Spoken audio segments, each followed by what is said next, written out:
You know we love spooky things. This is why we fell in love with Michigan-based Lynn B Designs. When I popped the pumpkin spice all the things wax melt into my burner, my home was filled with the delicious buttery scent. Plus, there's the wide variety of gorgeous nail polishes with themes like Hocus Pocus and Pleasant Peninsula. All products are vegan and cruelty-free, and you can find monthly sales on Facebook and Instagram at Lynn B Designs. Head to lynbdesigns.store today. Again, that's LYNB designs.store. We love them. We love you. It's great nail polish. It's the best I've ever used. Thanks!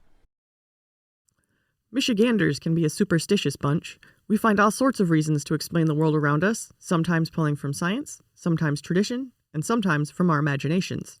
What happens when we can't readily explain our experiences? And what happens when a ghost story gets out of hand? Do these legends stem entirely from fantasy? Or are people seeing things no one can truly explain? I'm Krista K. Coburn. And I'm Kay Gray. Welcome to Haunted Mitten.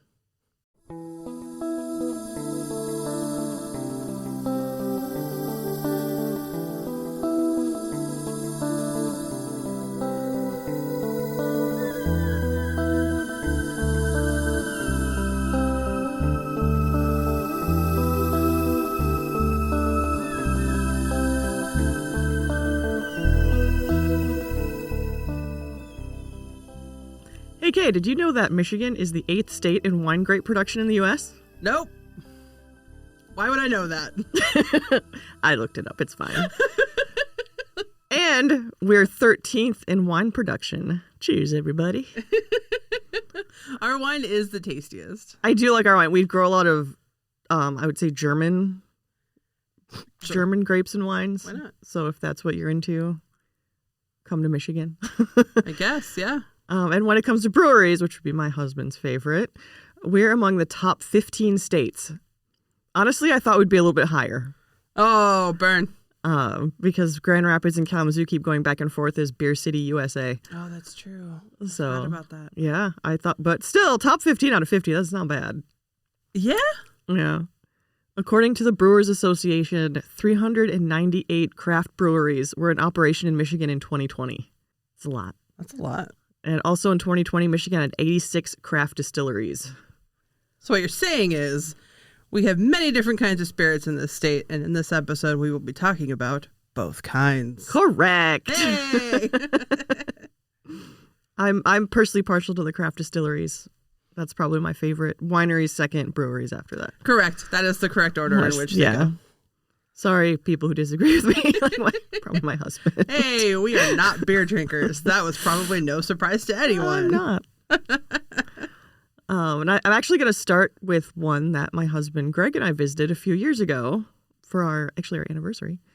It's Journeyman Distillery in Three Oaks, Michigan. Three Oaks is a small village. Tiny. It's so small. Tucked in the extreme southwest corner of the Lower Peninsula. It's very close to the Indiana border. It's like less than an hour away, or like less than a mile away or something. It's also very close to Lake Michigan, so it's like the way southwest corner.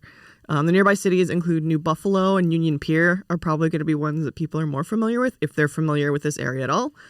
And the location has a fun little history, which I will let Kay read. Yay, that's me. Henry Chamberlain founded Three Oaks in 1850. The original name was Chamberlain's Siding. Yep. Okay. Sure, why not? Sounds like a house construction company. Yeah. But it was changed to Three Oaks because train engineers used Three Oaks as guideposts. I love the way that people named old-timey towns. Yep.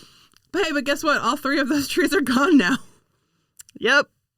Because of course they are. God damn it, humans. Yep. Journeyman's website tells us the last one was cut down about 100 years ago. So we can't even blame modern humans. We cannot. We blame old-timey humans. Yep. Edward Kirk E.K. Warren, namesake of the nearby Warren Dunes, moved from Vermont and began working for Chamberlain in his dry goods store. Eventually, Warren opened his own dry goods store with a partner. They were so successful that they eventually bought out Chamberlain. Warren's second wife was Chamberlain's daughter, Mary Louise. This is what happens in small villages. Everyone is related somehow. Yes. Well, I'm related to so many people in Allegan County. I'm so sorry. So Warren also founded a buggy whip and corsets factory, which we can all giggle about because, come on. I am. And I think the way Journeyman's presented it to us was a whip and corset factory, and everybody was like, say what now? But it was buggy whips for, your horses. Sure. Uh-huh. Yep. I'm Your sure horses. that's exactly what people use them for. Uh-huh. But yeah, these were real whips for buggies. Snicker, snicker, which was, of course, the mode of transportation back then, especially in the backwoods of Michigan. Oh, God, yeah. West Michigan, even. Hell- Even in the 1880s. I mean, that was still pretty frontiersy. So while running his store, Warren learned from his women customers that they were not happy with their whalebone corsets because, according to Wikipedia, they, quote, became brittle and stiff over time. I mean, they're bones. They're so, both like, yes. I'm like, stiff over time. Wouldn't they have been stiff like to begin with? But I don't have that much experience with whalebone. Unfortunately, I cannot afford that kind of corset. God, no.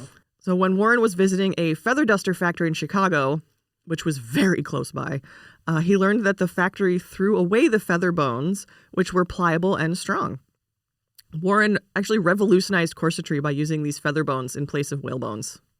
Hence the buggy whip and corset factory. Exactly. I'm assuming the buggy whips were also made out of this pliable material. I guess so, right?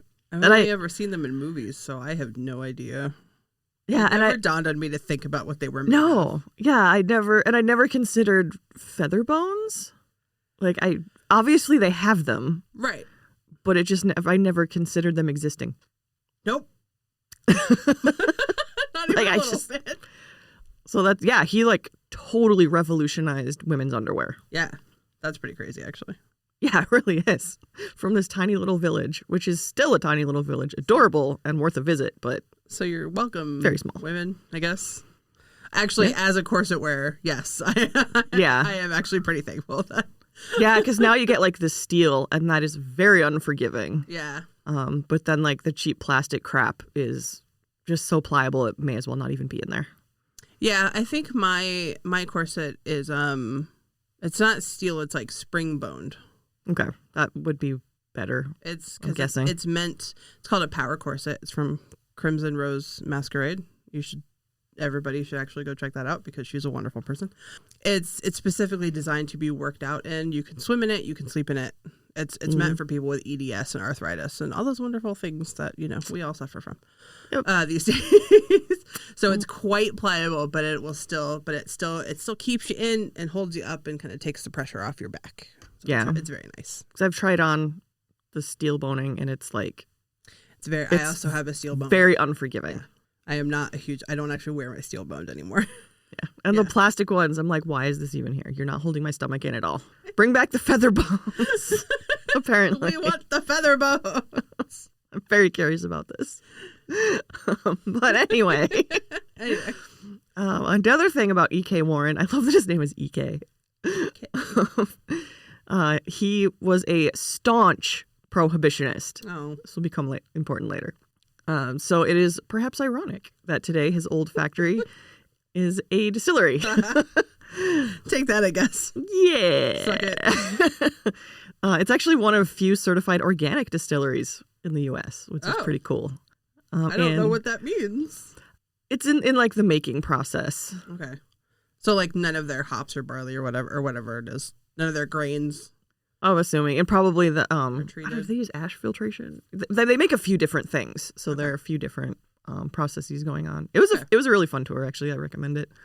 In addition to the distillery, the building contains a restaurant, which we didn't eat at. We should have. Oh well. You should have. There's a store, of course, Always. and some gorgeous event rooms because it's a fairly large building, and only maybe half is taken up by the distillery. Oh, okay. Which is open. Like if you're eating at the restaurant, you're on like the second level and you're overlooking the distillery. It's pretty cool. Like it's a genuinely cool place. Go check it out. And out back is a 30,000 square foot public putting green.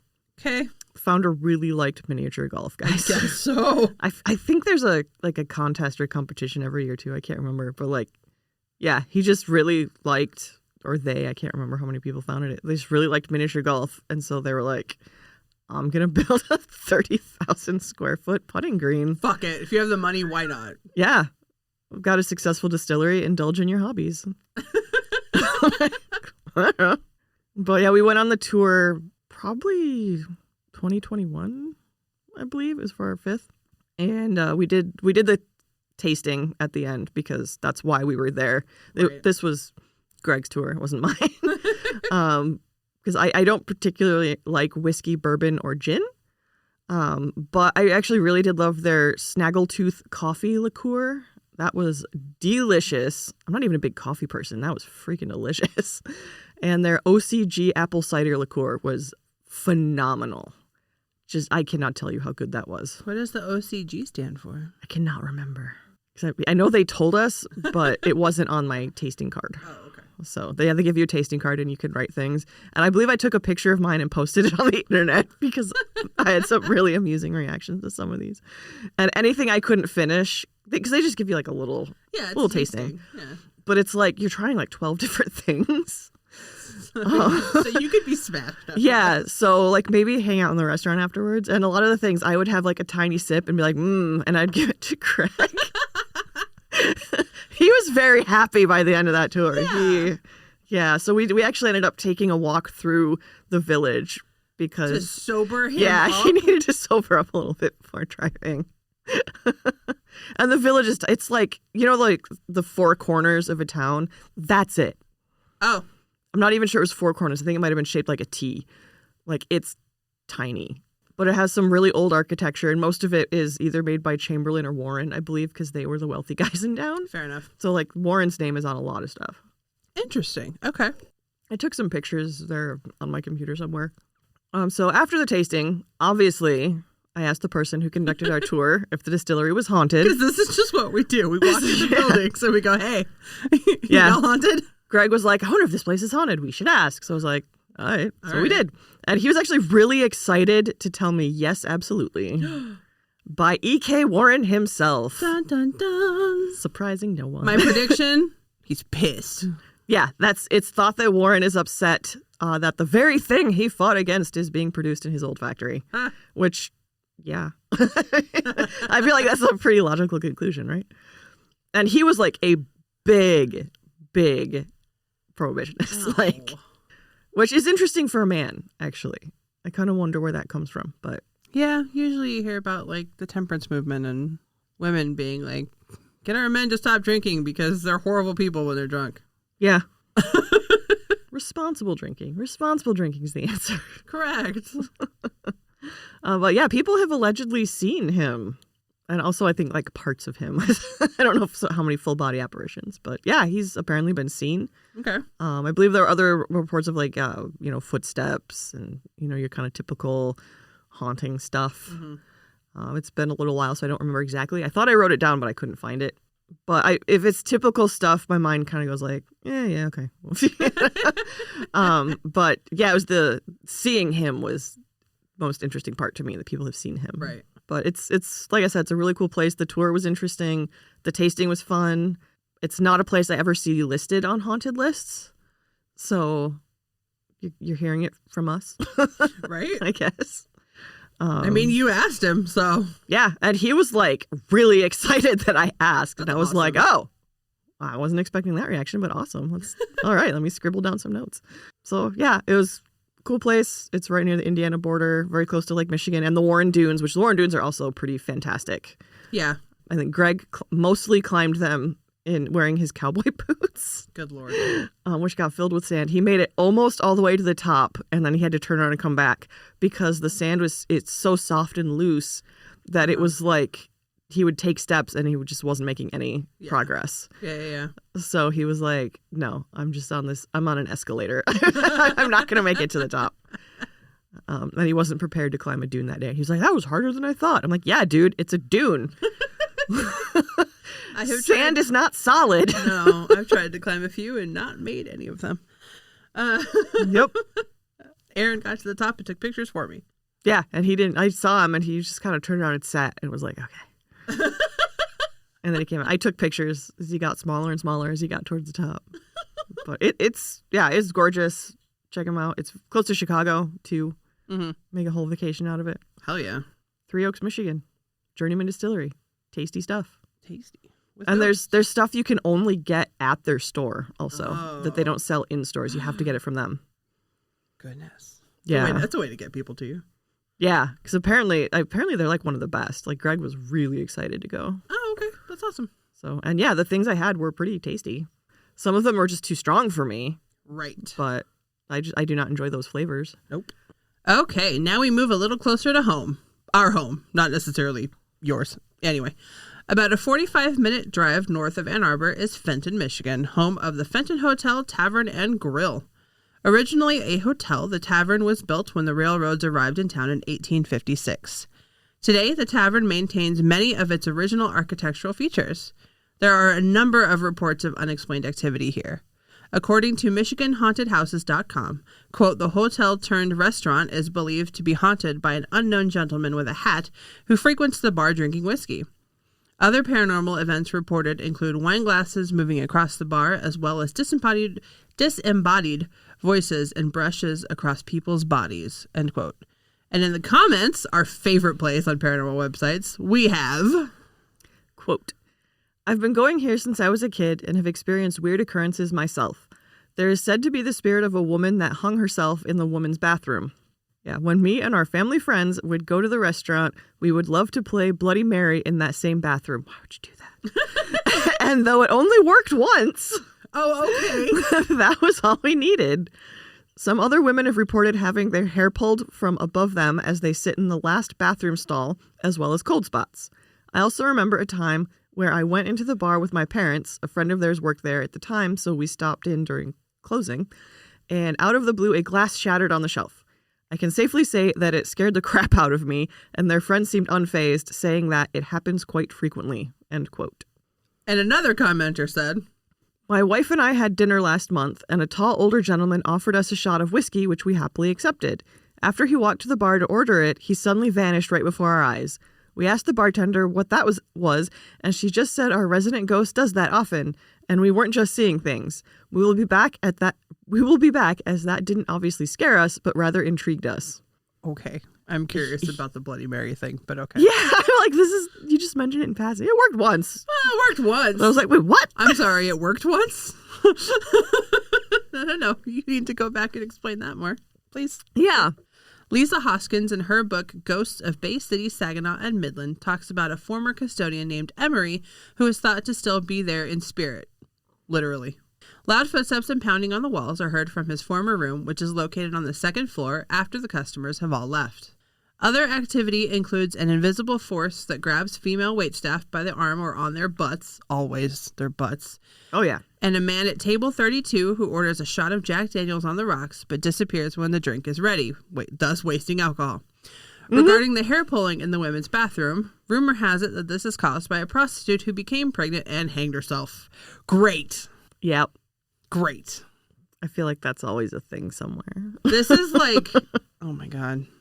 Women's bathroom, check mark. Yeah. Pregnant lady hung herself. Pregnant, check mark. Grabbing butts. Yep. Check. Yeah, this place is super haunted. Checks all the marks. Mysterious Michigan reports on an investigation that they did with Grimstone Inc. Paranormal Investigators. Fun name. Damn. Yeah, I kind of like that one. An investigator tried to enter a room on the second floor, but felt like they had hit a wall and couldn't enter. A psychic that was there said it was a, quote, sick room with very negative energy, end quote. While later doing EVP work in this room, a shadow was observed in the hallway going past the door. They also say that psychics have said that something evil is on the third floor that keeps the spirits trapped in the building and brings more in via a vortex. Okay. Yep. Some wild stuff happening. There's so much. So much going on at this location. Stuff. Like, wow. Christopher Bailey of Grimstone Inc. said in Patch that investigators have, quote, had equipment jerked out of our hands, seen objects move by themselves, and witnessed the apparition of a young woman. One investigator came across a section of the floor where he described feeling as though he were walking on a waterbed. He left the area for about 15 minutes. When he returned, the floor was back to normal, end quote. They have also experienced, quote, glasses flying off bar shelves, crying of a child in the sealed upper stories, voices caught on EVP, traveling cold spots moving through rooms and halls, tactile contact to individuals, like stroking, pinching, hair pulling, and spook lights traveling the hallways, end quote. There was also a phantom black cat that followed one of the investigators home, jumping on counters and batting objects around. It actually just sounds like they accidentally adopted a cat. Yeah, I'm like, that sounds like a cat. If it's a black cat, I mean, they're pretty shadowy. So I take so many pictures of our cats, like, together, and I'm like, oh, That's right. Raceland just looks like a black, like, mass up against the other two cats. Like, oh, that's right. I own a black cat now. You own a little void. I do. And I sent a picture to my mom, and all you could see of her was, like, her little pink ear. Yep. Next to the other two. She's just a little void, devoid of light. Yep. Very cute, though. Bailey also said, quote, "We're not exactly sure who the female apparition is, but during our research, we came across reports indicating that years ago, a female staff member who worked at the hotel became pregnant by a male salesperson staying there. She ended up committing suicide," end quote. So I found an article in the Detroit Free Press from January 24th, 1893, that reported the overdose by morphine of Frank M. Hawthorne, a, quote, "traveling man for a cigar firm," end quote, in Detroit. That is such an old-timey job. Gotta use old time. Traveling man for a cigar firm. It's such an old-timey job. Yeah. Traveling man. There's a song, isn't there? Traveling man. I think so. But that was at the Hotel Roberts in Fenton. A former owner of the Fenton Hotel was named Roberts, but I believe by 1893, the now tavern was called the Denio House after its owner at that time. Mm. It was sort of unclear when it changed names, but Okay. it seemed to often be named after the owner because that's what you do. Yep. And I also discovered that a railway brakeman was killed, possibly crushed between train cars. Jesus. It was sort of hard for me to parse that out from the article. And that was in Fenton in March of 1896. Fun times. Sure. So I didn't find a woman who died by suicide at the Fenton Hotel, but just because I didn't find it doesn't mean it didn't happen. Yeah. If it's a suicide, depending on the time period, would they like... I mean, they talked about the guy with the... That's true. Yeah, a lot of people overdosing by morphine, by the way. That was a popular way to die back then. Yeah. Turns out. Dude, it's a popular way to Like, die now. Are you kidding? Wow. Like, yeah, it couldn't have. As I learned, lots of people did die by suicide in Michigan's past. Oh. I found morphine ODs, hangings, murder suicides, just not a woman who died at the Fenton Hotel or in Fenton at all, really. Oh, okay. So that claim just kind of gets a shrug from me. It sounds kind of made up, just because you see things like this all the time. If ever there's a haunting, they're like, oh, some woman hung herself. How'd she hang herself? Pregnant. Like, that's just such a thing. Pregnant out of wedlock, so she killed herself and the baby. Yep. You know, could it have happened? Yeah. Especially after reading all these newspaper clippings. If you ever want to depress yourself, just go look up death. Go look up death. In the old newspapers. Oh, okay. Yeah, surprising number of people dying horrifically in the 1890s. An in Michigan. unsurprising amount. Are you kidding? It's the 1890s. We didn't know what safety was yet. Well, and all I did, I looked up like suicide in Fenton in the Detroit Free Press archives, and so many things popped up, and I was like, oh God. Oh, jeez. I checked the God. New York Times and other places, but none of them reported on it. And if the Free Press No. didn't, and the Free Press obviously did report on these things because it did include the guy Right. overdosing from morphine. So I can't say like, well, it was a small town, because they did report on him. Yeah. He was a native of Detroit, but still I feel like based on some of the other things they reported, they probably would have also reported on that. Yeah, probably. So yeah, did it happen? I couldn't find anything. Could it have happened? Yeah. Right. Sure. But like, let's take a second and talk about all the other weird shit that happens in this place. I'm sorry, the floor felt like a water bed? That's terrifying. I used to have a waterbed. I know exactly what that feels like. Yes, I don't want my floor to feel like that. So that, yeah, that's probably one of the weirder things we've talked about. Yeah, I would say that's unique. I don't believe I've heard that before. But I know exactly what that feeling is. So that's very like visceral to me. But Yeah, that's crazy. And then obviously, like, I say obviously, but I don't believe that in the evil things up on the third floor. And I don't know necessarily what those psychics mean by vortex. That's something I've come across a lot, where it's like a vortex is just a doorway to the other side that beings can pass in and out of. Right. In demon-possessed houses, they often say, "Oh, there's a vortex." They're coming in. Yeah, they're coming in through a vortex. A portal or something. Yeah. Yeah. If you believe in that kind of thing. I mean, it's not to say that I don't. It's just what I hear. I don't know. Immediately when you call something evil, like, I'm turned off. Yeah, I kind of am too. Like, that's just not. I just don't think that anything is truly what we define as evil. Yeah. Well, and it varies by cultures too. Yeah. It just always, Anytime anybody, at least over here in the West, says like, oh, your house is haunted by demons, or like, oh, there's like an evil presence. I'm like, I don't know. Have you tried asking it to see if it's evil? Yeah. Like, I don't know. Have you tried talking to it and not just like labeling it a demon? Yeah. Like, because I feel like things could be trickster, and that's not necessarily it's not the same. evil. Yeah. It's annoying, and they could be doing some really bad things to you, but, they're not necessarily doing it because they're evil. They're just doing it because they're tricksters. Right. It's in their nature to do these things. Mm-hmm. Or if it's a spirit that's just really frustrated and has gone angry. Yeah.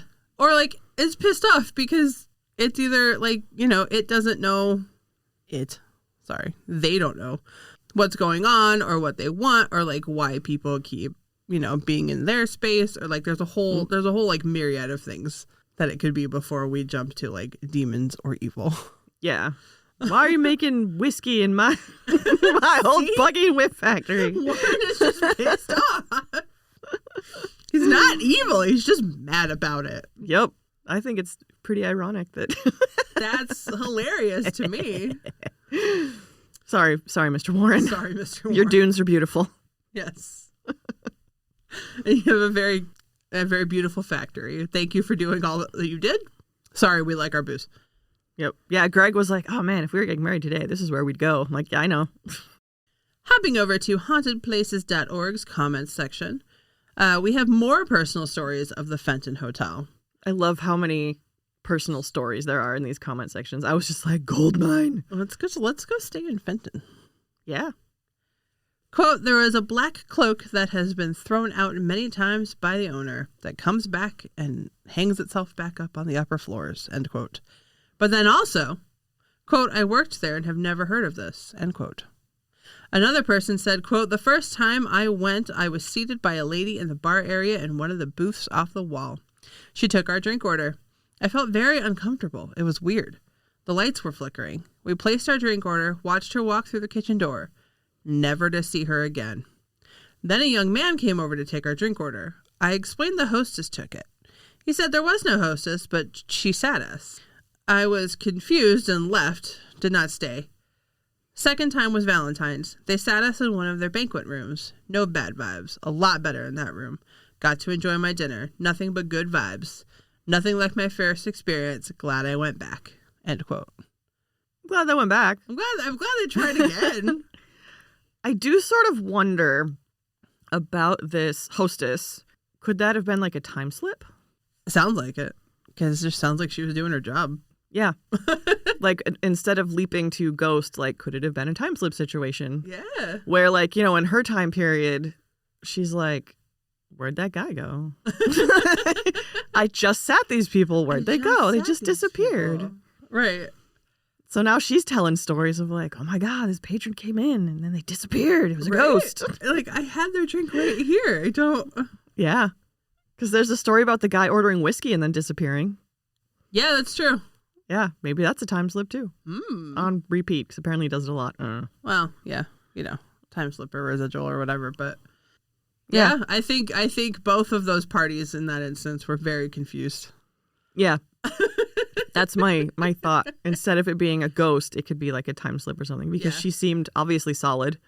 Right. She was solid enough and like lucid, and like the people didn't even think twice about it. Like, yeah, took their order and went through the doors and went back third time. Yeah. So yeah, that's the Fenton Hotel Tavern and Grill, which we obviously need to visit please. now. Yes, please. Can we please? And I met Brenda Haas. I can't remember how she pronounced her name. I'm so sorry. At the Carytown Book Fest, like in this past September. And I bought her book, The Fenton Ghost Walk Revisited. So I think we'll have plenty to keep us busy if we visit. Yes, I'm so excited. Yeah, she wrote the script, I believe, for the Fenton Ghost Walk, which used to happen, and she thinks is going to be happening again. Hooray! We can always look that up because it would be happening now. Yeah. But yeah, she turned the old Ghost Walk, like complete with scripts and everything, into a book. That's so cool. Like you could act these out because it's actually written in script form. That's so cool. And it has some pictures and things. So I would totally do it. Yeah. I'll be your tour guide. yeah, and she signed the copy for me, and she was cool. That's so cool. Yeah, We gotta go. Like talking to her.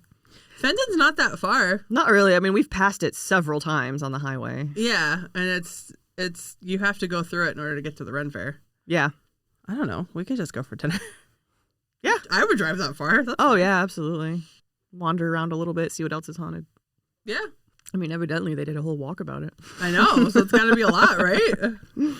So our next stop is in the UP. We are going way up north Heck to the Antlers Bar and Restaurant in Sault Ste. Marie. Fantastic name. Yep, on the U.S. side because it's yeah. split in two. That's right. It says Michigan after all. Summarizing from Ghost of Michigan's Upper Peninsula by Jennifer Billick, this site was built in 1915 as the Bucket of Blood Saloon. Stop. It's a freaky name. Who does that? Stop. The Bucket of Blood Saloon. I found this claim in like several locations, so I feel like it legit. It really was named that. What the hell, the UP? It's the UP. I don't know, man. All right. It became the North Star Ice Cream Parlor during Prohibition. But as you can probably guess, very little ice cream was sold, but still managed to make $900 a month. Weird. I wonder why. Yeah, can't imagine. It was eventually exposed by police to be a speakeasy and brothel. Who would have guessed? Not me. No, wait. Me. Definitely Yeah. fucking me. Everyone. After Prohibition, it went back to being a saloon. Yeah. Yeah, obviously. It never went back to being. It always was. Continued being a saloon. Yeah, just openly this time. In 1948, it was purchased by Harold and Walter Kinney, formerly of Detroit, who began filling it with taxidermied animals. Hundreds of them. Do I get to find out why, or is that just it? This thing, I don't know. Oh, okay. Now owned by the Shabo? Sabo? Sorry. It's Szabo. I want to say it's Eastern European. Shabo family. Kids can get a free set of fake antlers to wear when dining. How cute. What the hell? Yeah, you like go online and look at pictures of this place. There are We haven't even gotten so to many. the haunted part yet. Nope. Yeah, they just it's the UP, man. They're into hunting. I don't know. Oh my god. Yeah, and there's a lot. There's a lot. Just look at pictures. There's a lot. Reading from ghostquest.net, quote, Antlers Bar and Restaurant in Sault Ste. Marie is said to be haunted by two unidentified female spirits. One spirit is believed to belong to a woman who once worked at the location as a prostitute during the 1920s, and many believe the other spirit to be that of a former waitress or bartender. However, these claims are unable to be verified. Employees and patrons often report witnessing the shadowy apparitions of the two women, as well as experiencing other unexplained paranormal activities such as doors opening and closing by themselves, or objects such as dishes and furniture being moved by an unseen entity. On several occasions, employees working at the restaurant have reported witnessing televisions and other electronic devices turning on or off by themselves, including one night when the jukebox turned on by itself and began playing the Star-Spangled Banner, of all things. Mm-hmm. Antlers Bar and Restaurant was also featured in an episode of a popular Netflix show called My Ghost Story in 2012. I believe this is the second time we've come across that show Probably. on this podcast. It would not surprise me. I think we might have watched some of it, but I it's don't one of those like sensationalized. Yeah. Yeah. It's one of those shows that I definitely stay away from now. Yeah. I mean, they amuse me. Yeah. I am entertained. Yeah, but they're getting a little out there. Discovery Plus. Well, this one's Netflix. But yeah, Discovery Plus has a crap ton. What the hell is up with my possessed pet? Discovery. Yeah. So according to Jennifer Billick again, employees report that some of the taxidermies move around during the night. Sweet Jesus. No, thank you. A former prostitute and waitress open doors and turn office equipment on and off. Allegedly, a former maintenance man killed his wife on the property. Great. And both of their spirits are said to have stuck around. And according to SaultSaintMarie.com, a paranormal investigator was pushed during an investigation by an unseen force on the kitchen stairway. Another book that you can find this location in is Supernatural Haunts. My favorite book title. So good. It's by Brad Blair, Tim Ellis, and Steve LaPlante. Yeah. Sorry, sir. Of the Upper Peninsula Paranormal Research Society, a.k.a. UPPRS. UPPRS. Love it. Love it. The activity reported in their book includes the following. After the customers had left and the restaurant had been closed up, the jukebox suddenly came to life playing Jimi Hendrix, even though it should have been unplugged, which is way better than the Star Spangled Banner. Yeah, I thought that was an odd one. When closing one night by herself, a manager saw a human head peeking at her from the basement door, as if the person were on all fours. When she checked the stairs, thank God no one was there. I would not have checked those stairs. I would have booked it out of there. I don't think I would have been able. I can deal with children giggling. Right. If I see a head, I'm getting the heck out of there. You're done. I'm done. As if in answer to the request to be given a sign if anyone was there, two investigators felt as if they were being touched. Investigator Michelle heard her name whispered on a recording of an EVP session. It was her first time reviewing EVP sessions, and this really freaked her out. To put it mildly. The way they describe it in the book is pretty good. A psychic on the second investigation kept getting Pat and cinnamon rolls in her mind. It turned out that a past morning baker was named Pat and was famous for her cinnamon rolls. Unknown to anyone, she had recently passed. Yeah, lots of wild stuff happening here. This is crazy. Yeah, and it's featured in, I believe, both of those books, so check them out. Especially the Supernatural Haunts. That's great. Not only does it have a great name, it's actually a good book. Yeah, it's a good book. And the way he talks, it's very like conversational, folksy kind of thing. Like Yeah. I can hear a Youper in my head reading it to me. Excellent. It's very conversational. Sometimes he goes off on some tangents a little bit, like tells a story, but it's just like talking to your uncle or something. That's who's awesome. just got some rambling stories for you. Right. And they have some like wild adventures, so that is a good one. That's so good. Billick's book is good too. It's got a lot of good information, but the Supernatural one is like, yeah, it's like your weird uncle is just sat down and just telling you stories. Your weird uncle that only comes down from the UP once a year. Yeah. So yeah, that's Antlers.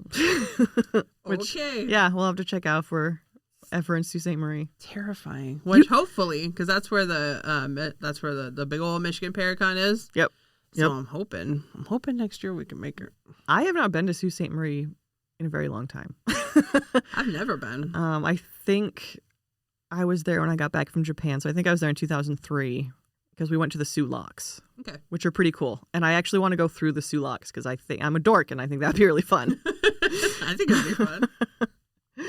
But other than that, I was a child and Yeah. we were driving through the city and my dad's just like, hey kids, want to go to Canada? And we're like, yeah. And mom was like, what Yeah. are you doing? Why are you? And so doing we that? just like, because you could back then, you just drove across Yeah. and then drove a little bit and we might have stopped to eat and we just came back. Right. It was not a big deal. Like today. Well, I think we all have enhanced licenses. I think we could all still do it. Yeah, I don't know if that counts. The flying one, the one that lets you fly now. I don't know if it lets you go across the border.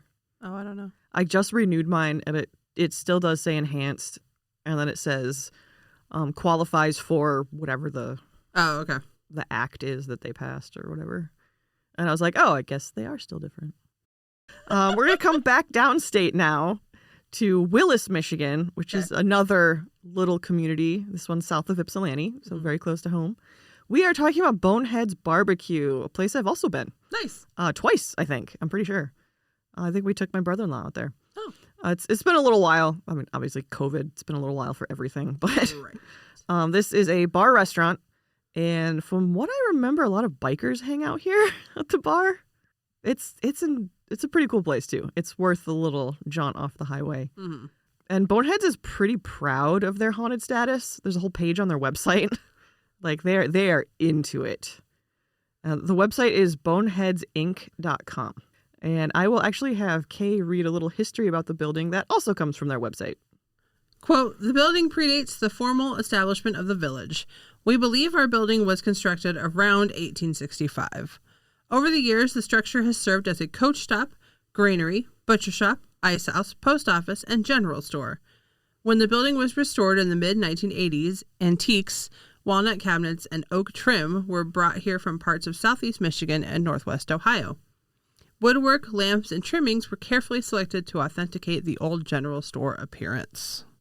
So, what goes on here? Why we're all here? Well, the lamps hanging in the bar swing back and forth. Lights turn back on when the restaurant is closed. Disembodied whispering and footsteps are heard by staff. A person is seen by neighbors cleaning the third floor window. What? A woman dressed in white was seen by customers coming down the stairs, and a little girl saw, quote, more than her own reflection in the women's bathroom, Dun, dun, dun. end quote. The woman, whom the staff has named Nellie, seems to be from the early 20th century, but no one really knows who she is. They just were like, Nellie, that's no timey name. In an Ann Arbor News article, Nellie is described as being in her 40s. Also, according to the Ann Arbor News article, the apparition of a girl in her teens has also been seen, as well as a cat. The cat, named Pickles, died several years ago and is buried under the building's west side steps. The owners believe that the teen girl came with a 12-foot apothecary cabinet that is not originally from the property, though they don't know why this might be. Fair.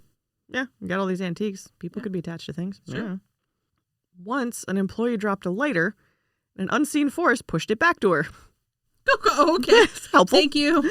On another occasion, a bulb exploded in the women's bathroom, which I feel like older light bulbs that happened. Yeah, I'm like, So, no, that seems I don't normal. know about that one because that's all it says.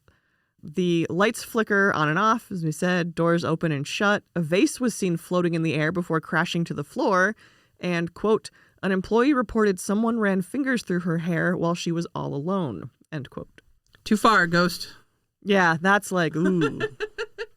Like, that's pretty much what used to happen to me growing up in my haunted house is, like, hair got played with a lot, and I had long hair when I was a kid. So, too far. Which would you rather have, ghost playing with your hair or pinching your butt? Butt pinching. It's way less intimate to me. Yeah, that's true. Playing with your hair is like you got all up in there. And I'm like, no, I didn't ask for that. Pinching the butt, I'm just like, you're just a pervy ghost. Whatever. Yeah. We've said before how much we love personal experience stories. Here is one from the blog Michigan Burger Boys. Debbie said, quote, I used to work there as a server back in 1987. Lots of weird things happened. Another coworker and I were working one night when we got really busy.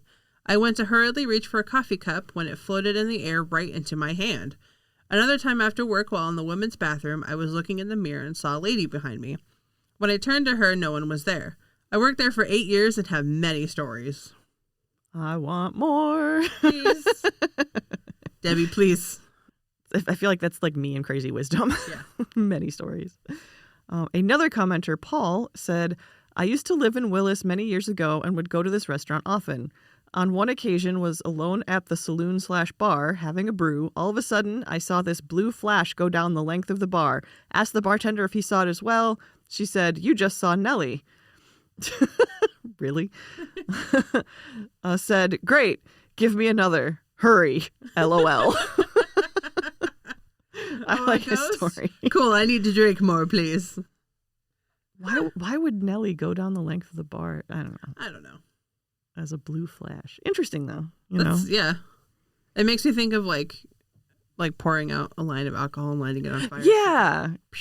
Yeah. I wonder if it was like something like that or I don't know. But I like the cool, give me another and hurry. I need another beer now. I like that there's, we have the traditional things happening in the women's bathroom. Yep. Because things always happen in the women's bathroom. Do things just never happen in men's bathrooms, or are men just not talking about it? Or are they just not there long enough? People that use men's restrooms, we need you to investigate. Yeah, let us know. Do things happen in men's restrooms?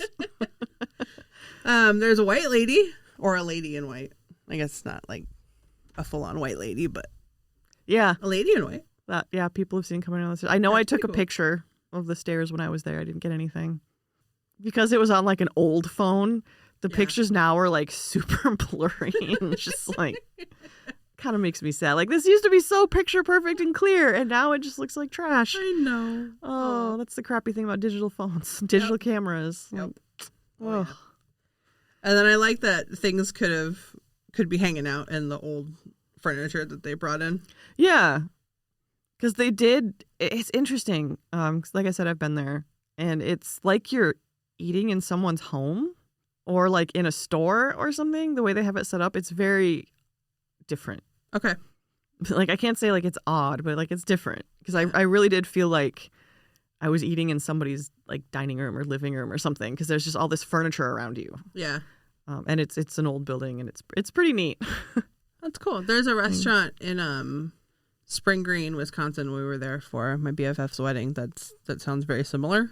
It's just in a house, and it's all set up like there's a bunch of tables and chairs and everything, but it's like just old timey dining furniture, and it's all mismatched, and they just have like herbs hanging from the ceiling, and it just looks like you walked into somebody's like dining room. Yeah, I like the stairs are right there that go up to the second level. Yeah, and like it's very homey. that's kind of awesome. Yeah, and the food was really good. It was like home cooking. It was good. So hungry. I want all Well, of these, let's please. go to Bonehead's and get lunch. Okay. Actually, yeah, I'll do it. So I did have an unsettling experience in the bathroom. The decor was terrifying. Okay. I don't know if it's still like this, but oh my God. So I walked into the stall and was confronted by a large cross-stitched welcome sign above the toilet. Okay. I actually took a picture and I put it on my food blog, which you can visit at KristaKCoburn.com. Hey. And then if you look up like Boneheads, you can go see the picture of this cross-stitched giant welcome sign above the toilet. I don't really need to be welcomed to my stall, thank you. And there was fake ivy and flowers like wrapped around everything, draped over everything. Oh, gosh. Cherubs and prayers decorated the wall. Oh, It was okay. very folksy. Yeah. It felt like a church's gazebo or something. I was very uncomfortable. And the men's room was the complete opposite, according to my husband, Greg. I did not go in there. Those walls were decorated with vintage advertisements for prostitution licenses and cures for syphilis. That's fucked up. It's like a heaven and hell thing going on. That's fucked up. Because Greg came back from the bathroom and he was like, "Oh, that was unique." And I was like, "Oh, was yours covered in like prayers and flowers and cherubs too?" And he's like, "No." No. The opposite. Complete opposite. Cures for syphilis and prostitution licenses. I'm like, wait, prostitution licenses for men? Also, I think it's really cool. Like, if these were real, like, that's cool that they have those. That's, yeah. I actually. Like, where'd they get them? That's neat. So, as weird as I am, I enjoy that bathroom. The men's bathroom, not the women's bathroom. Oh, the women's was so creepy. Yeah. I felt like I was back at church. No, thank you. No, thank you. It was weird. And the giant welcome sign in the stall, I was like, too far. I don't feel at home. The opposite of that. Or I feel like I'm back home in Right. West Michigan. Say, you feel like you're back home, and that's not good either. Yeah. At like the like really conservative Baptist church. Oh my God. All right, well, minus that last bit, we hope you enjoyed this look at 4 spirited locations. Don't forget, I know, thank you for all your spirit puns. I couldn't help it. Don't forget that Haunted Mitten is on Patreon. $1 a month gets you access to the private Haunted Mitten Discord server, as well as exclusive Patreon content, including a growing collection of live presentations. Woo woo. Yee. Also, check us out at hauntedmitten.com, which includes a link to our merch store, baby. Yeah. I love my sliders. And the phone ring. The phone, like the, the instead of a grip pop thing. it, it's like a grippy thing with the metal ring on it. I Yeah. love that thing. Excellent. Good. It's like, I thought it was a little expensive. I'm like, no, this thing is awesome. This is absolutely worth the price. I love it. And you can keep up with us on Facebook, Instagram, and Twitter at Haunted Mitten.